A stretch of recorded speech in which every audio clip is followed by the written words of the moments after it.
មៃជាប់ចិត្តទេសភាពល្អស្អាតគុណគប់ចិនដាព្រៃភ្នំខៀវខ្ចីវាលស្រែស្រស់សោភាអារាមសាលាភូមិឋានរុងរឿងសាដានីទីប្រជុំជនហាងតូចធំមានគ្រប់យ៉ាងណាមនុស្សម្នាដើរលេងទិញលក់សប្បាយសូរសំលេងក្អាកក្អាយអើងកងរីករាយអង្គរជ័យអើយស្រុកខ្ញុំស្រស់ស្អាតបេះដូងមិនភ្លេចទោះឆ្ងាយយ៉ាងណាក្លិនដីក្លិនស្រែនៅជាប់ចិនដាជីវិតកូនអ្នកស្រែមិនអស់វាសនាមិនអស់វាសនា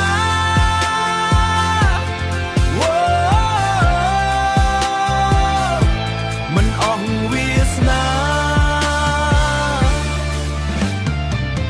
ជួរភ្នំខ្ពស់ពោះតម្រៀបជាប់គ្នាដូចជា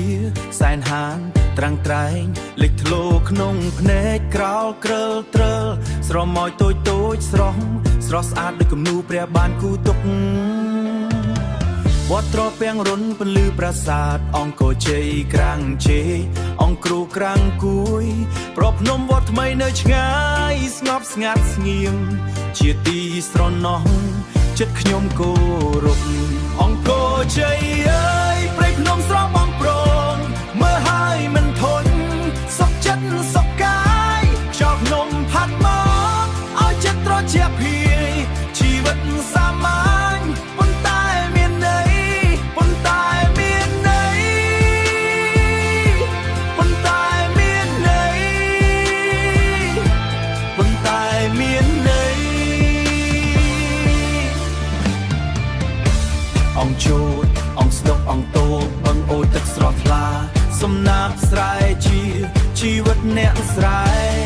ខ្ញុំនឹកស្រុកខ្ញុំមិនភ្លេចមួយថ្ងៃសំឡាញអង្គរជ័យជាប់ចិត្តជានិច្ចអង្គរជ័យអើយដួងចិត្តខ្ញុំស្នេហាទៅណាមកណាក៏នឹកគ្រប់ពេលជីវិតកន្លែងនេះគឺជាដើមកំណើតអង្គរជ័យស្រមៃមិនរសាយឡើយ